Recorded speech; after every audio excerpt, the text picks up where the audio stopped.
नमो सिद्धां नमो आयर्यां नमो उवज्जायणं नमो लोये सव्यसाहुं एषो पंचनमुक्कारो सर्वभावपणाशनो मंगलानं च सर्वेषु परमं भवम् नमो दुर्वाररागादे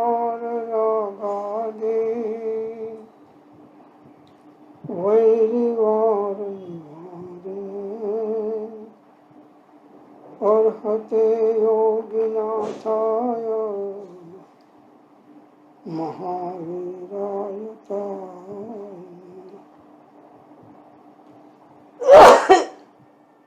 मोक्षमार्गस्य नेतारम् भेतारं कर्म भूभृताम् ज्ञातारं विश्वतत्त्वानां वन्दे तद्गुणलब्धिम् अज्ञानतिमिरान्धानां ज्ञानाञ्जनशलाकया चक्षुरुन्मीलितं येन तस्मै श्रीगुरुवे नमः। अहो श्री सत्पुरुषना वचनामृत मुद्रा અને સત્સમાગમ સુષુપ્ત ચેતનને જાગૃત કરનાર, પડતી વૃત્તિને સ્થિર રાખનાર, દર્શન માત્રથી પણ નિર્દોષ, અપૂર્વ સ્વભાવને પ્રેરક, સ્વરૂપ પ્રતીતિ, અપ્રમત્ત સંયમ, અનુપૂર્ણ વિતરાગ, નિર્વિકલ્પ સ્વભાવના કારણભૂત, છેલ્લે અયોગી સ્વભાવ પ્રગટ કરી અનંત અવ્યાબાદ સ્વરૂપમાં સ્થિતિ કરાવનાર ત્રિકાળ જયવંત વર્તો. ઓમ શાંતિ શાંતિ શાંતિ. અનંતયનંતમા ભેદથી ભરેલી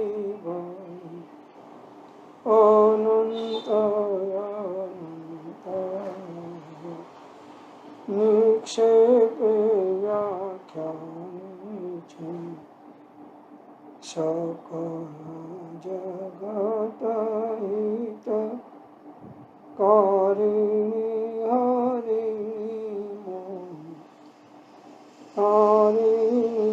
ભોગી મોક્ષ ચારિણી બ્રહ્મજી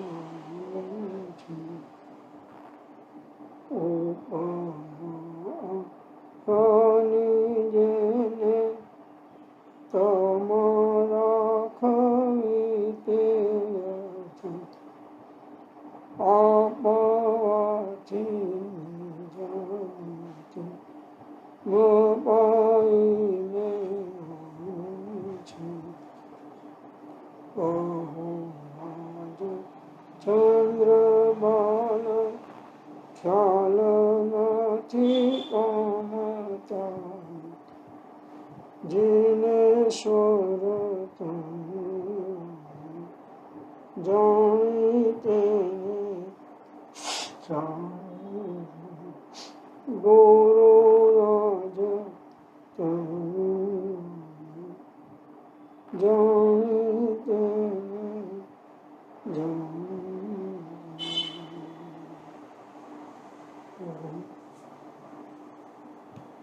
સ્વાધ્યાયમાં શ્રી તત્વજ્ઞાન તરંગિણી અધ્યાય 15મો શ્લોક 6. હે આત્મન, જેમ પર પદાર્થોને તું સ્મરે છે તેમ જો શુદ્ધ આત્મ સ્વરૂપને સ્મરે તો મોક્ષ સૂત્રને હસ્તગત ન થાય. પ્રશ્નાર્થ. તો અજ્ઞાની જીવ 24 કલાક પર પદાર્થો અને પર ભાવોના ચિંતવનમાં જ વહેતો જાય છે. આપણું નિરીક્ષણ કરો તો ખ્યાલ આવે કે 24 કલાકમાં આપણે પરનું કેટલું સ્મરણ કર્યું અને સ્વનો કેટલો આશ્રય કર્યો અને સ્વનું સ્મરણ કર્યું કે સ્વરૂપસ્થ થયા.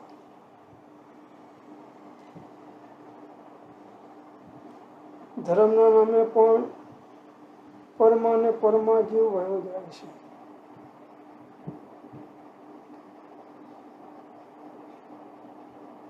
તો જેવું સ્મરણ પર પદાર્થનું છે એવું જો પોતાના શુદ્ધ આત્માનું સ્મરણ કરે તો એને આત્મ ધ્યાનની પ્રાપ્તિ થાય, અને આત્મ ધ્યાનની પ્રાપ્તિ થાય તો એને મોક્ષની પ્રાપ્તિ થાય. आत्म ध्यान करे जो को सो फिर इनमें न आवे, आग जाल बीजू सौ जानो यही तत्व चित लावे.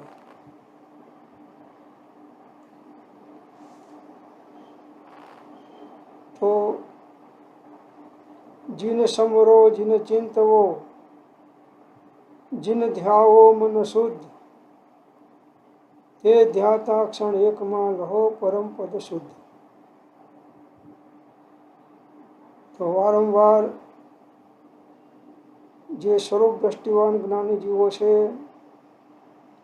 એ આત્માનું સ્મરણ કરે છે, આત્માનું ચિંતન કરે છે, આત્માનું જ મનન કરે છે, આત્માનું જ નિધિધ્યાસન કરે છે, આત્માનું જ ધ્યાન કરે છે, અને એ જીવ કર્મોથી મુક્ત થઈ જાય છે.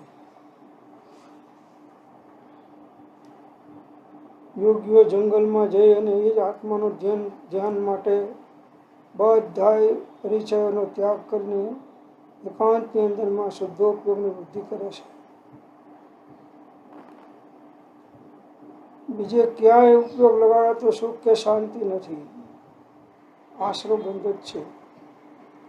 આત્મામાંથી ઉપયોગ બહાર નીકળી ગયો અને ગમે તેનું અવલંબન કે ચિંતન કે મનન કે સ્મરણ કરો તો શુભ હોય તો પુણ્યનો બંધ છે, અશુભ હોય તો પાપનો બંધ છે, પણ આશ્રય બંધ એનો ચાલુ છે. એટલે જે ઉત્તમ મુમુક્ષુઓ ઉત્તમ સાધકો છે એ ક્ષણે ક્ષણે પોતાના ઉપયોગનું નિરીક્ષણ કરતા હોય છે કે હું પરમાં છું કે સ્વમાં વસી રહ્યો છું. સમસ્ત જગત પરભાવ અને પર વસ્તુમાં વહી જાય છે.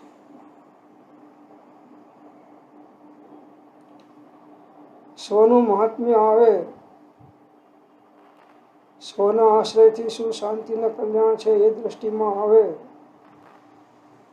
તો સ્વદ્રવ્યના રક્ષક ત્વરાથી થાઓ, સ્વદ્રવ્યના ગ્રાહક ત્વરાથી થાઓ, સ્વદ્રવ્યના રમક ત્વરાથી થાઓ.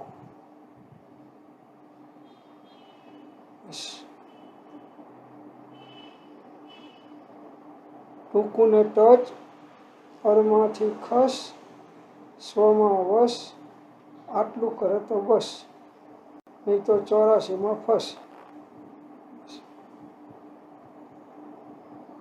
પુસ્તકો વાંચવા એ ધર્મ નથી, સ્વરૂપમાં ઉપયોગ સ્થિર થાય એ ધર્મ છે. આ તો એમાં ટકી શકતા નથી એટલે બીજા વિકલ્પોમાં કે પાપ ભાવમાં ન જઈએ એટલે શાસ્ત્રનું અવલંબન લેવું પડે છે. પણ આત્મા શાસ્ત્રમાં નથી, આત્મા તો આત્મામાં છે. શાસ્ત્રનું અવલંબન પણ પ્રયોજનભૂત લઈ અને સ્વરૂપ અનુસંધાનનો ઉગ્ર પુરુષાર્થ કરે છે.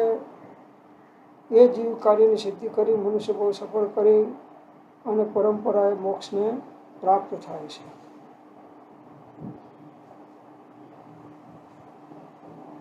તો એ કહે છે અહીં આગળ સોમદેવ સુરી યશસ્તી તિલક ચંપોમાં અધિકાર બીજો 119માં શ્લોક છે. કે પોતે કરેલા કર્મના ફળાનું બંધને સ્વયં ભોગવવા માટે તું એકલો જન્મમાં તેમજ મૃત્યુમાં પ્રવેશે છે. બીજું કોઈ સુખ દુઃખના પ્રકારોમાં બિલકુલ સહાયભૂત થતું નથી. પોતાની આજીવિકા માટે ધુતારાની ટોળી તને મળી છે.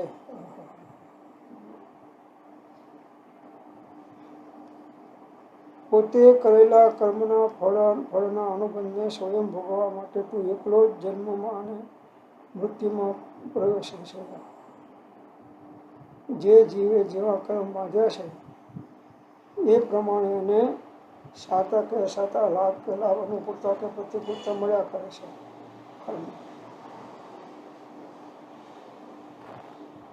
આપણને લાગે આને મને કેમ દુઃખ આપ્યું, આને મારું કેમ અપમાન કર્યું, આને મને કેમ માર્યો, આને મને કેમ ફૂલનો હાર પહેરાયો, એમ નથી કહેતો.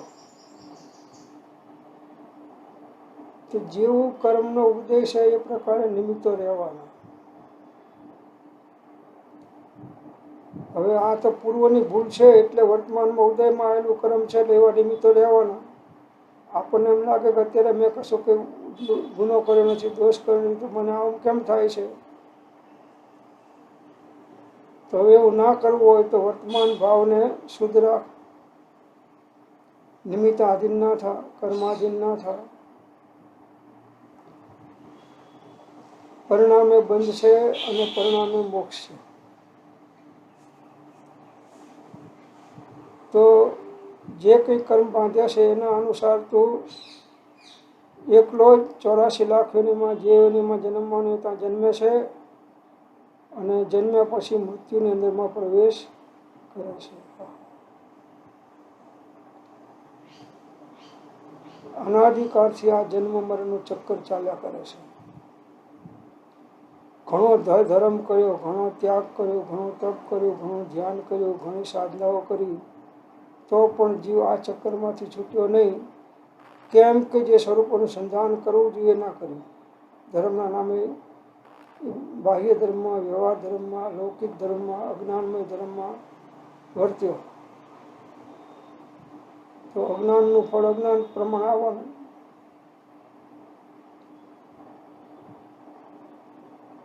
જ્યાં સુધી તું રાગ દ્વેષ મોહમય પરિણામ નહીં મૂકે ત્યાં સુધી આ કર્મનો આશ્રય બંધારો ચાલવાનો છે.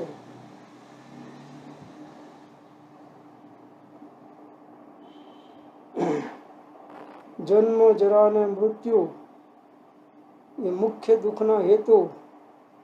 કારણ તેના બે કયા? રાગ દ્વેષ અને હેતુ. તો પોતે પોતાનો વેરી હાથે કેવી ખરી વાત. આ વિષમ ભાવ કરે છે તો પોતે પોતાનું હિત કરે છે તો પોતે પોતાનો વેરી છે. હવે જે કંઈ બાંધ્યું છે ઉદયમાં આવે છે તો એનું ફળ તો મળવાનું છે, મળે છે દરેકને. તો આપણને લાગે છે કે આ બધા દુઃખમાં કોઈ સાથી ના થયું, સુખમાં તો બધા આવ્યા, પણ દુઃખમાં પ્રભુએ તારા બાંધેલા કર્મ હતા તો કોઈ ના આવે. અને અત્યારે આવા વિકલ્પ કરીશ તો પાછા નવા બાંધીશ. જો છૂટવું હોય તો રાગ દ્વેષ મોહમય પરિણામોને છોડ અને રત્નત્રયના અભેદ પરિણામનું પરિણમન કર, ભાવ કર. કોઈ સહાયક થતું નથી. સુખ દુઃખના કુટુંબીજનો હોય કે સગાવાલા હોય કે મિત્ર હોય કે ગમે તે હોય, ક્રમનું અનુકૂળતા છે ત્યાં સુધી ઠીક છે. સગા દીઠા મેં સહા અલમના શેરીએ શેરીએ ભીખ માગતા. દિલ્હીનો બાદશાહ, એને અંગ્રેજોએ આંદામાન નિકોબાર ટાપુમાં કેદ કર્યો છે અને ત્યાં અલ્લાહને દુઆ કરે છે कि कितना बदनसीब है जफर दफन के लिए 2 गज जमीन भी ना मिली कुएं यारों में. આ બદનસીબ જફર કેવો છે, અલ્લાહને પ્રાર્થના કરે છે. कितना बदनसीब है जफर दफन के लिए એમને બધાને કબરમાં દફનાવતા હોય તો એમના જે કુટુંબીજનોની કબરો હોય ત્યાંની આજુબાજુમાં અહીંયા દાટે એમનું આખું અલગ હોય. આ તો બાદશાહો એટલે એમનું તો અલગ જ હોય કબ્રસ્તાન. 2 ગજ જમીન ભીને 2 ગજ જમીન, હું દિલ્હીનો બાદશાહ, આટલો મોટો મિલકતનો ધણી, પણ 2 ગજ જમીન મને ત્યાં આગળ બાજુમાં સગાવાલા કુટુંબીજન બાજુમાં મને 2 જમીન ખબર માટે મળી નહીં. મારે અહીંયા આગળ આંદામાન નિકોબારમાં જ મરવાનું છે અને અહીં જ મને દફનાવી દેવાનું છે.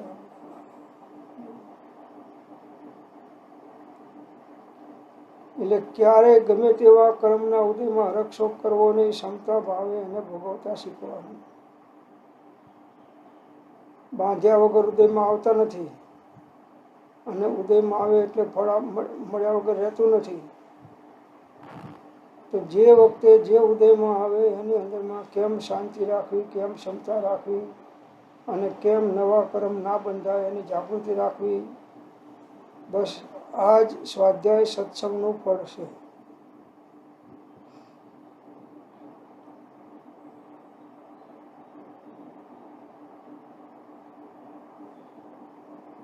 પૈસા, કુટુંબ, હાથી, ઘોડા, રાજ્ય તો પોતાના કામમાં આવતા નથી, પણ સમ્યક જ્ઞાન આત્માનું સ્વરૂપ છે જે પ્રાપ્ત થયા પછી અચળ રહેશે. બસ બહારના સામગ્રીઓ કંઈ આત્માને કામમાં આવતી નથી. ગમે એટલું શોખનું રાજ હોય, હાથી હોય, ઘોડા હોય, મોટું કુટુંબ હોય, પૈસા હોય, ગમે તે હોય, સમ્યક જ્ઞાન કામ આવશે અને એક થયા પછી અચળ રહેશે અને ક્રમે કહીને કેવળ જ્ઞાનની પ્રાપ્તિ કરાવે છે. સમ્યક જ્ઞાન, તે સમ્યક જ્ઞાનનું કારણ આત્મા અને પર વસ્તુઓનું ભેદ વિજ્ઞાન કહ્યું છે. બસ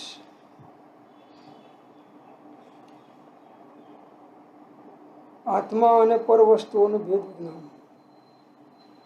તો આ જગતમાં આત્મા સિવાયની બધી પર વસ્તુઓ છે, ચેતન હોય કે અચેતન હોય કે મિશ્ર હોય. એમાં જીવ આત્માનો આશ્રય છોડીને એમાં અમૂજાઈ જાય છે. પુણ્યનો ઉદય હોય તો પુણ્યમાં અમૂજી જાય છે, પાપનો ઉદય હોય તો પાપમાં અમૂજી જાય છે, સાતાનો હોય તો સાતામાં, અસાતાનો હોય તો અસાતામાં, અનુકૂળતાનો હોય તો અનુકૂળતામાં, પ્રતિકૂળતાનો હોય તો પ્રતિકૂળતાની અંદરમાં. બસ એમાં જીવ અમૂજી જાય છે.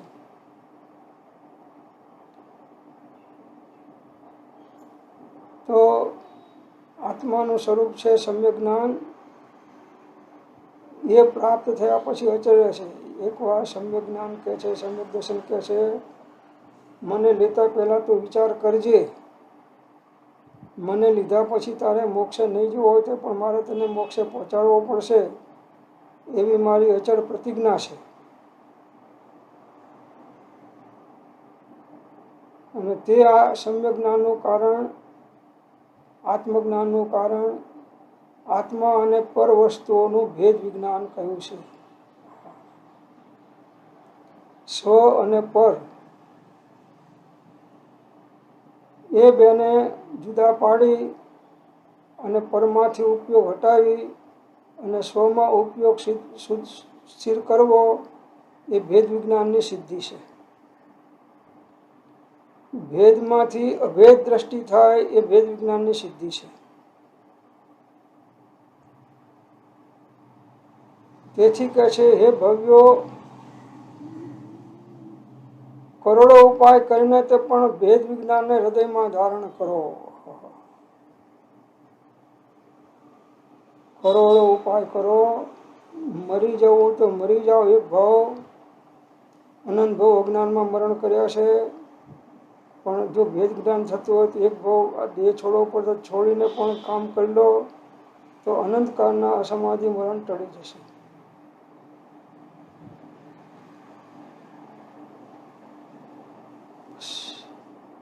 ભેદ વિજ્ઞાન વગર કોઈ પણ જીવને આત્મજ્ઞાન થાય નહીં અને આત્મજ્ઞાન થયા વગર મુક્તિ કોઈને થાય નહીં. મુક્તિનું મૂળ ભેદ વિજ્ઞાન છે. અને ભેદ વિજ્ઞાન ક્યારે થાય કે જ્યારે તત્વોની યથાર્થ શ્રદ્ધા થાય, સ્વ પરનો વિવેક આવે ત્યારે થાય.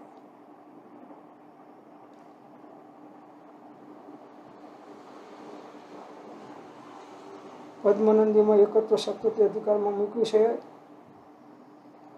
कि मैं एक चैतन्यमय हूँ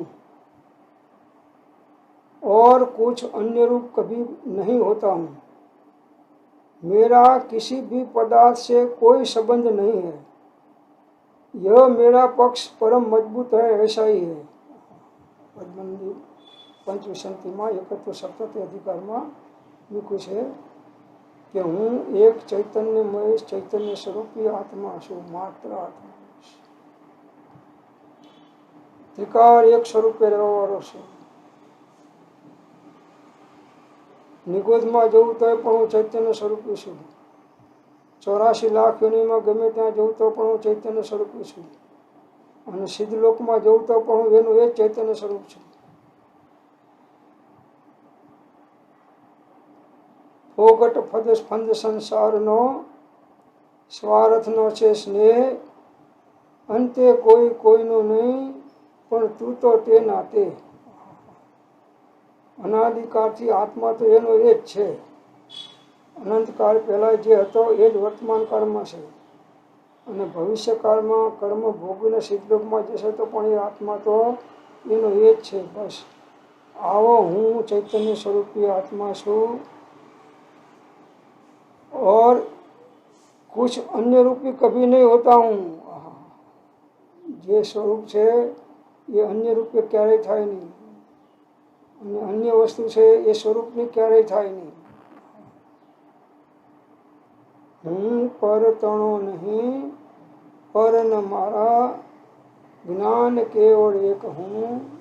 જે એમ ધ્યાવે ધ્યાન કાળે, જીવ તે ધ્યાતા બને.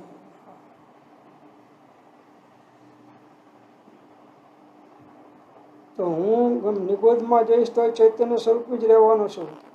84 લાખ યોનિમાં ગમે તે દેહ ધારણ કરીશ તો પણ હું તો ચૈતન્ય સ્વરૂપી જ રહેવાનો છું. દેહને મારે કોઈ સંબંધ નથી. દેહ તો કર્મ ભોગવવા માટે મળ્યો છે. જેવા જેવા કર્મ બાંધ્યા છે એવો એવો દેહ મળે છે અને દેહ મારફત કર્મ ભોગવે છે. અને ભોગવતી વખતે પાછા નવા વિકલ્પો અને વિભાવો કરે છે, એટલે નવા કર્મ બાંધે છે. આમ 84નું ચક્કર અનાદિકાળથી અજ્ઞાની જીવોને ચાલી રહ્યું છે.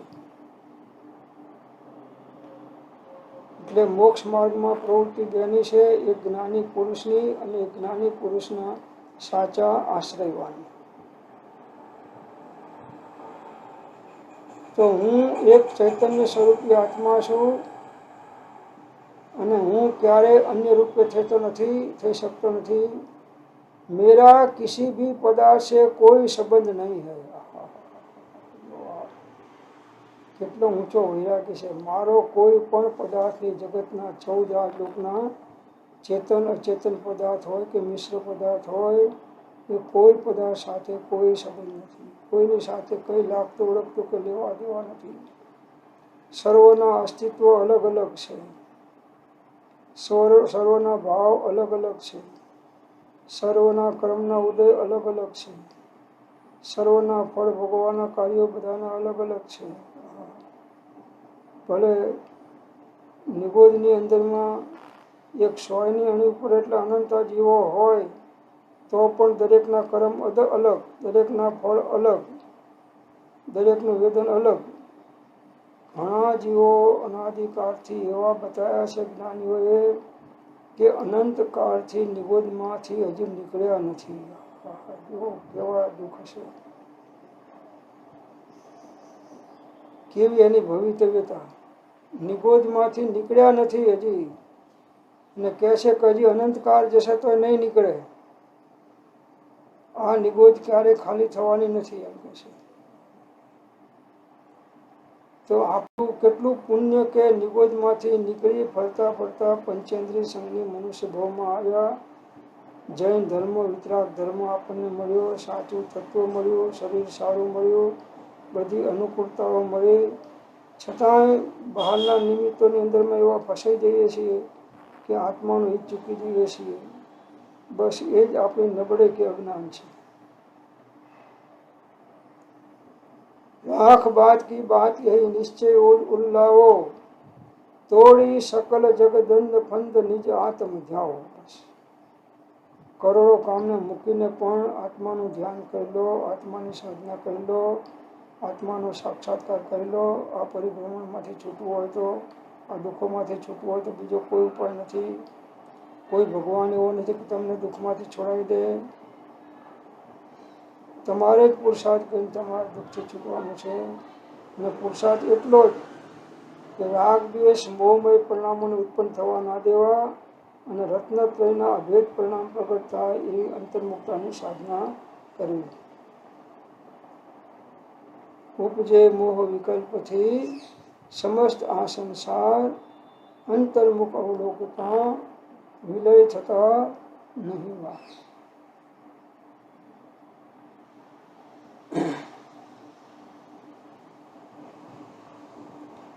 तो मैं एक चैतन्यमय हूँ और कुछ अन्य रूप कभी नहीं होता हूँ. मेरा किसी भी पदार्थ से कोई संबंध नहीं. જે દેહમાં છે દેહ સાથે સંબંધ નથી.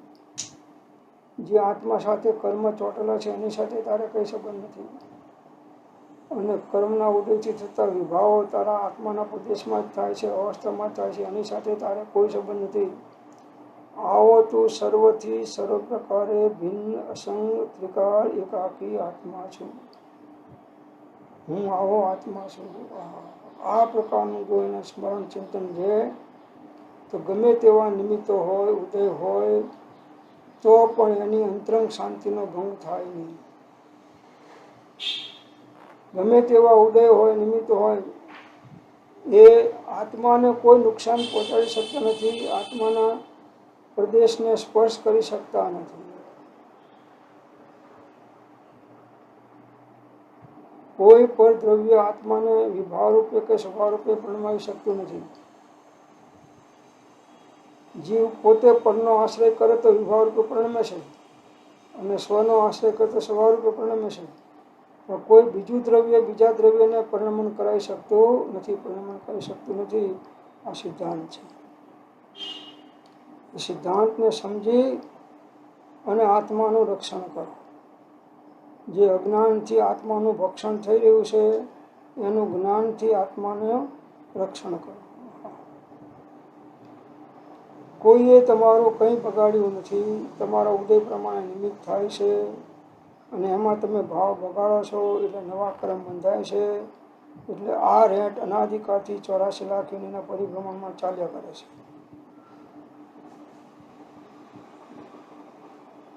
હવે છૂટવાનો મોકો મળ્યો છે. આવું તત્વ સાચું ક્યાં મળે અને આવું વાંચવાનું કે સાંભળવાનો યોગ પણ ક્યાં બને અને સાંભળ્યા પછી દ્રઢતા આવે એવી યોગ્યતા પણ ક્યાં મળે. યોગ્યતા આવે તો જ કાર્યની સિદ્ધિ થાય છે. તો મેરા કિસી ભી પદાર્થ से कोई संबंध नहीं है. સર્વથી સર્વ પ્રકારે ભિન્ન અસંગ અને એકાકી. કોઈ પદાર્થ સાથે કોઈ સંબંધ નથી. એક ક્ષેત્ર ઘરમાં રહેલા દેહથી પણ સંબંધ નથી કે જે કુટુંબ ઘરમાં રહે છે એની સાથે કોઈ સંબંધ નથી. બહારના પદાર્થો સાથે તો શું સંબંધ હોય. દરેક દ્રવ્ય ત્રિકાળ એકાકી છે, ચેતન હોય કે અચેતન હોય.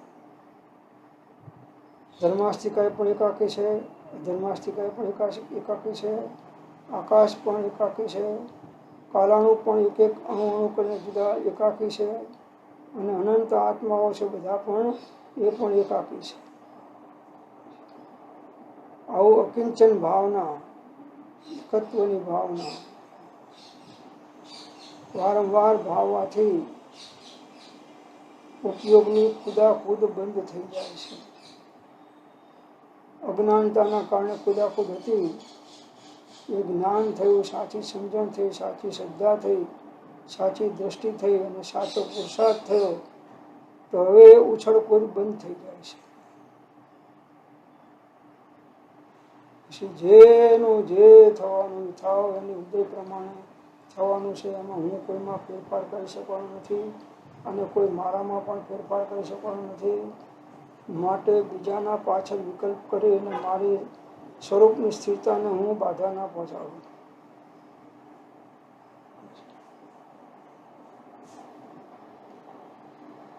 પરની અનુકંપા કરવી એ પણ ગુનો છે, સ્વભાવ ભાવ નથી. કેમ કે કેવળ જ્ઞાની પરમાત્મા દુનિયાના બધા જીવોના દુઃખોને જાણે છે, સુખોને જાણે છે, પદાર્થોને જાણે છે, છતાં કોઈના વિકલ્પ કરતા નથી. બસ જ્ઞાન છે એટલે જણાય છે.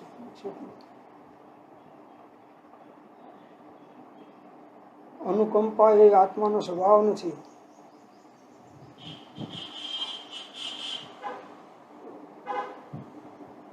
આવું તત્વ ક્યાં તમને મળશે જૈન દર્શન સિવાય? કોઈ દ્રવ્યને કોઈ દ્રવ્ય બીજા દ્રવ્ય સાથે કંઈ લાગતું ઓળખતું કે કોઈ સંબંધ નથી. હવે જેટલો સંબંધ જોડશો એટલું દુઃખ થવાનું. પર સંબંધ બંધ દુઃખ કારણ કરત અહિત ભારી. ઓ સ્વામી કરત અહિત ભારી. परम ब्रह्म का दर्शन, परम ब्रह्म का दर्शन, चौगति दुख हारे. ओम जय जय विकारे. पर संबंध બંધ દુઃખ કારણ. શરીરનો સંબંધ દુઃખનું કારણ છે, એ પર છે. સગાવાલા કુટુંબી મિત્રો છે, એમનો સંબંધ પણ દુઃખ કારણ છે. કેમ કે એમના નિમિત્તે વિભાવ જ થવાના છે, અને વિભાવ એ જ બંધ છે. વિભાવ એ સંસારનું કારણ છે.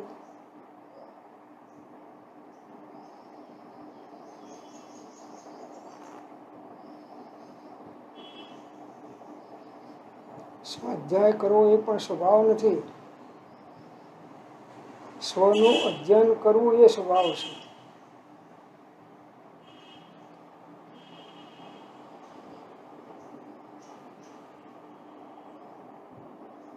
તો મારો કોઈ પણ પદાર્થ સાથે કઈ સંબંધ નથી. આ મારો પક્ષ મજબૂત છે એમ જ છે. પછી આગળ ભગવતી આરાધનામાં કહે છે કે ઘણો લાંબો સમય અતિચાર રહિત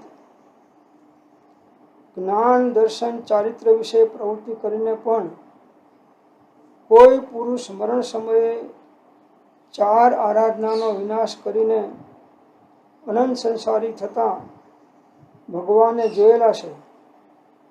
માટે મરણ સમયે જેમ આરાધના બગડે નહીં તેમ યત્ન કરો. સરસ વાત છે. ભગવતી આરાધનામાં મૂક્યું છે. અને અંદર જતા રહો.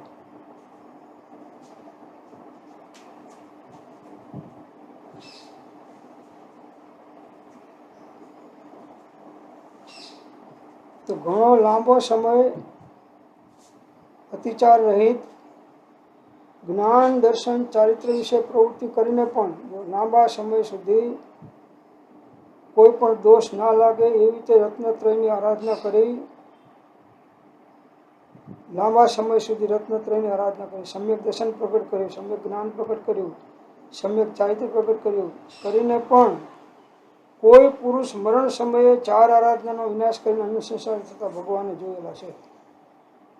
આવા જીવો લાંબા સમય સુધી રત્નત્રયની આરાધના કરેલા જીવો, દશા પ્રાપ્ત જીવો, જો આપણી તો સામાન્ય વાત છે, હજી આપણે તો કંઈ કર્યું જ નથી. તો એ કહે છે કે ઘણો લાંબો સમય અતિચાર રહિત જ્ઞાન દર્શન ચારિત્ર વિશે પ્રવૃત્તિ કરીને પણ, લૌકિક પ્રવૃત્તિ નહીં, દુનિયાની પ્રવૃત્તિ નહીં, બાહ્ય પ્રવૃત્તિ નહીં, સમ્યક દર્શન જ્ઞાન ચારિત્રની પ્રવૃત્તિ કરે, લાંબા સમય સુધી અતિચાર રહિત શુદ્ધ રીતે પાલન કરે, કરીને પણ કોઈ પુરુષ મરણ સમયે 4 આરાધનાનો વિનાશ કરીને અનંત સંસારી થતા ભગવાને જોયેલા છે. લાંબા સમય સુધી સાધના કરીને ક્યારે એવા ઉદય કે નિમિત્તો આવી જાય છે અને જીવનો ઉપયોગ ચૂકી અને નિમિત્તાધીન થઈ અને ભાવ બગાડી અને કર્મ બાંધી નાખે છે.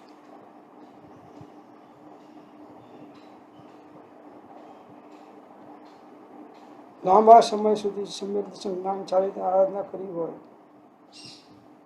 પણ જ્યારે મરણ સમય આવે છે ત્યારે બધું જ્ઞાન વિસ્મૃત થઈ જાય છે અને પીડાને આધીન થઈ જાય છે, રોગને આધીન થઈ જાય છે, આર્થ ધ્યાન રૌદ્ર ધ્યાન કરી નાખે છે અને અનંત સંસાર વધારી નાખે છે વિભાવના કારણે.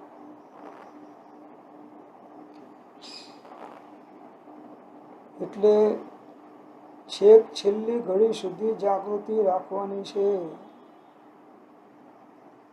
ઉપયોગને એક સમય પણ વસ્તુના સ્વરૂપના નિર્ણય સિવાય જુદો નહીં રાખવો.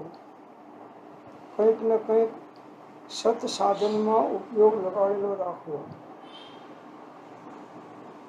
નહીં તો આ ઉપયોગ અનાદિકાળનો જે ઢાળ છે એ બાજુ ઢળી જતા એને વાર લાગતી નથી. શુદ્ધ પરિચિત અનુભૂત સર્વને કામ ભોગ બંધનની કથા પરથી જુદા એકત્વની છે પ્રાપ્તિના કેવળ સુલભના. એટલે આપણે લાગે કે મેં અત્યારે ખૂબ આરાધના કરી છે, નહીં, છેલ્લી વખતે પણ કંઈક જીવોના સમાધિ મરણ બગડી ગયા છે. રત્નત્રય ધારી મુનિઓના સાધકોના પણ દીપાયમાન મુનિ જોવો, છેલ્લી વખતે ભાવ બગડી ગયા અને બગડી જાય કર્મ બાંધ નાખ્યું. એવા ઘણા જીવો છે, દ્રષ્ટાંત આવે છે. માટે મરણ સમયે જેમ આરાધના બગડે નહીં તેમ યત્ન કરો. છેલ્લી વખતે પણ આરાધનાની વિરાધના ના થાય, ભાવ બગડે નહીં એવો યત્ન કરો. છેલ્લી વખતે ગમે તેવા નિમિત્તો આવે, ઉદય આવે, વેદનાઓ થાય, પ્રતિકૂળતાઓ આવે, કોઈ આપણું માને નહીં, કોઈ કહે કે પાણી આપો, કોઈને પાણી માંગ્યું, કોઈએ ના આપ્યું, મેં આખી જિંદગી તમને ખવડાવી પીવડાવી, તમે મને પાણીનો એક ગ્લાસ ના પીવડાવ્યો, એ પણ ભાવ બગાડવા જેવા નથી. તમારા ઉદયને અનુરૂપ બાળમાં નિમિત્તો રહેવાના અને તમારી યોગ્યતાને અનુરૂપ તમારા ભાવ રહેવાના. તો ગમે તેવા ઉદયો કે નિમિત્તોમાં પણ ભાવોની અંદરમાં વિશુદ્ધિ જળવાઈ રહે એ આપણી સાધના છે. પાપનો ઉદય હોય કે પુણ્યનો ઉદય હોય, સાતાનો ઉદય હોય કે અસાતાનો ઉદય હોય, સર્વ ઉદયની અંદરમાં ક્ષમતામાં રહેવું આ સાધના છે. વિતરાગ ભાવ સિવાય આ આત્માનું રક્ષણ જગતના કોઈ જીવો, પરમાત્મા, ભગવાન, ગુરુ કોઈ કરી શકતા નથી. કોઈ નથી કરી શકતો.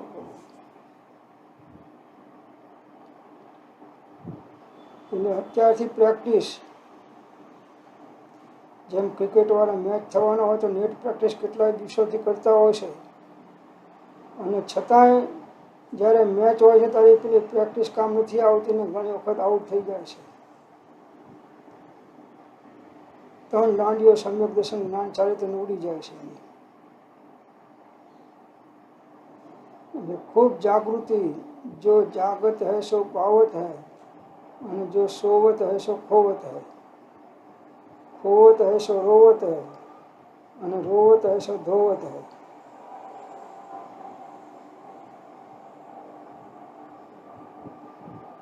એટલે અત્યારે પણ ઉદયો ગમે તેવા આવે, નિમિત્તો ગમે તેવા આવે, એમાં આપણા ભાવ બગડે નહીં. એ જ આપણે આપણી જાગૃતિ રાખવાની છે. આપણે બીજાનો ખ્યાલ બહુ રાખીએ છીએ, પણ આપણે આપણા ભાવોનો ખ્યાલ નથી રાખતા. આ જ અજ્ઞાન છે, આ જ ગાફેલતા છે.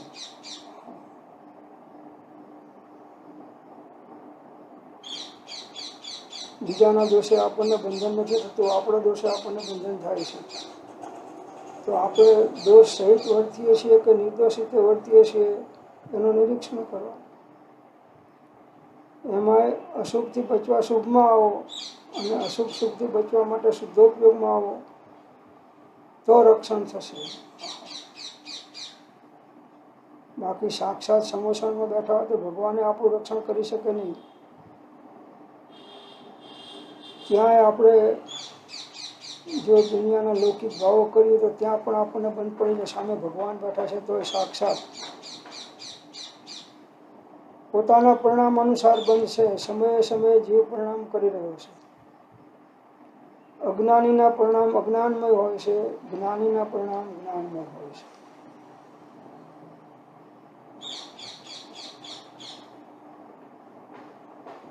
અજ્ઞાનીની દયા પણ હિંસા છે અને જ્ઞાનીની હિંસા પણ દયા છે.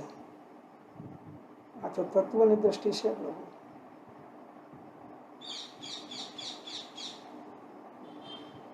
અરે રે સંસારમાં ભમતા જીવને નથી તો સંત દેખાતા કે નથી તત્વ દેખાતું, અને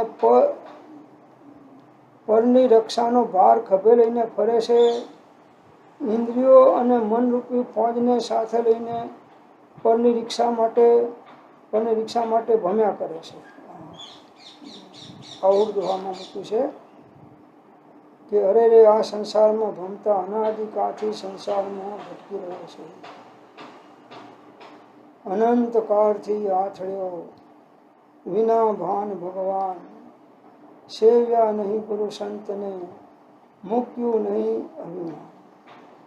સંત ચરણ આશ્રય વિના સાધન કર્યા અનેક, પાર ન તેથી પામ્યો ઉગ્યો ન અંશ વિવેક. સૌ સાધન બંધન થયા રહ્યો ન કોઈ ઉપાય, સત સાધન સમજો નહીં ત્યાં બંધન શું જાય.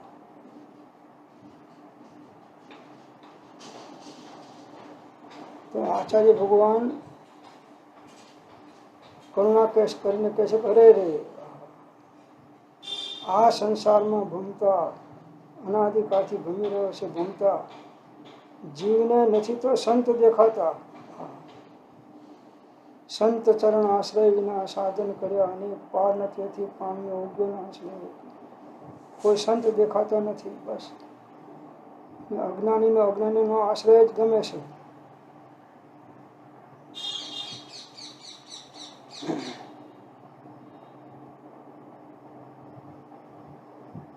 કૂતરાઓ હશે તો કૂતરાના ટોળામાં જ રહેવાના, કબૂતર હશે તો કબૂતરના ટોળામાં રહેવાનું, ચકલીઓ હશે તો એના ટોળામાં રહેવાનું, હરણિયા હશે તો એના ટોળામાં રહેવાના, સિંહ હશે તો એની કંપનીમાં રહેવાનો. દરેકની કંપની આ પ્રકારની હોય છે. એમ અજ્ઞાની હશે તો એની કંપની અજ્ઞાનમય જીવોમાં જ હશે, અને જ્ઞાની હશે તો એની કંપની જ્ઞાનમય જીવોમાં જ હશે, પરોક્ષ કે પ્રત્યક્ષ.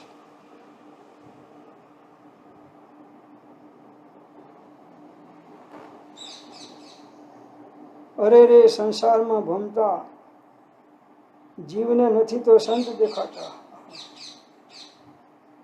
સંત નથી એમ નહીં, પણ એને દેખાતા નથી. સંતો હોય જ છે. અને નથી તત્વ દેખાતું. નવ તત્વોની એને શ્રદ્ધા થતી, આત્મ તત્વ એને દેખાતું નથી. અને પરની રક્ષાનો ભાર ખભે લઈને ફરે છે. બસ કે હું ના હોઉં તો આ બધા ભૂખે મરે, હું છું તો આ બધી સંસ્થાઓ ચાલે છે, હું ના હોય તો તમને ખબર પડશે. હું 2 મહિના બહારગામ જઉં તો ઘરમાં બધું અસ્તવ્યસ્ત થઈ જાય છે. ત્યાંથી ફોન કરીને પણ કનેક્શન એનું રાખ્યા કરે.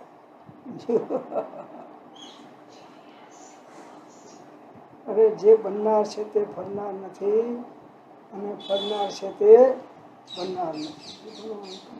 પરમાં જે કંઈ બન્યું એમાં આત્માને શું નિષ્પત છે?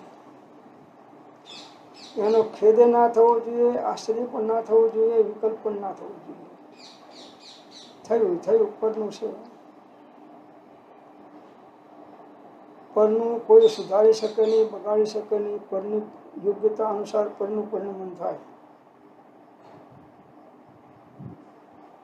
તો આ જીવ પરની રક્ષાનો ભાર લઈને મારી જવાબદારી છે કે તારી જવાબદારી મોક્ષે જવાની છે કે સંસારમાં પરિભ્રમણ કરવાની છે? પરની રક્ષાનો ભાર ખભે લઈને ફરે છે. ઇન્દ્રિયો અને મનરૂપી ફોજને સાથે લઈને પરની રક્ષા માટે ભમ્યા કરે છે. બસ મનનો ગુલામ અને ઇન્દ્રિયનો ગુલામ થઈ અને પરની રક્ષા માટે ભમ્યા કરે છે. બસ હવે સ્વની રક્ષા કરવાની કે પરની રક્ષા કરવાની? સ્વની રક્ષા શેનાથી થાય અને પરની રક્ષા શેનાથી થાય એનો વિવેક અજ્ઞાની જીવને હોતો નથી. સ્વની રક્ષા રત્નત્રયના ભેદ પરિણામથી છે અને પરની રક્ષા એક જીવના ઉદય પ્રમાણે, પુણ્યના ઉદય કે અહિંસાના ઉદય પ્રમાણે એની રક્ષા થવાની છે.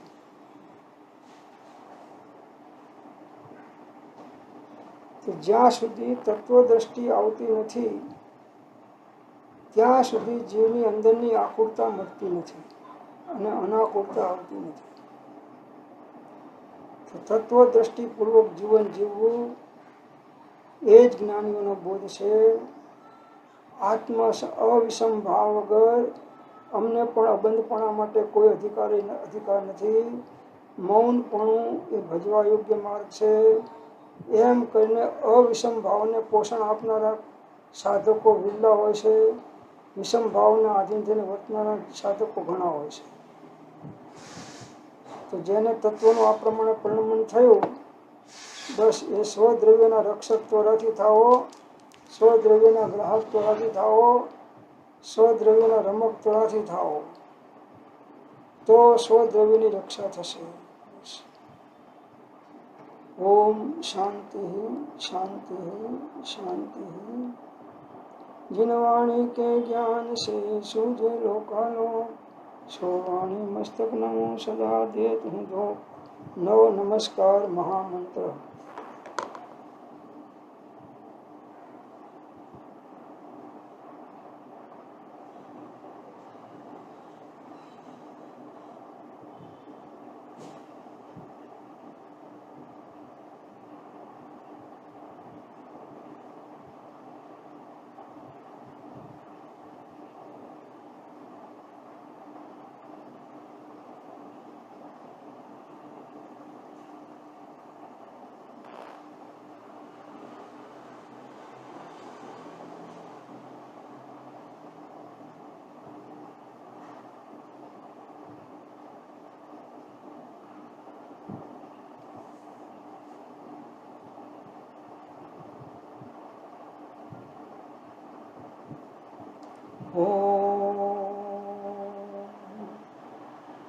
જે સ્વરૂપ સમજ્યા વિના આમ્યો દુઃખયન, સમજાવ્યું તે પદ નમો શ્રી સદગુરુ ભગવાન, પરમ પુરુષ પ્રભુ સદગુરુ, પરમ જ્ઞાન સુખધામ, જેને આપ્યું ભાનનું તેને સદા પ્રણામ.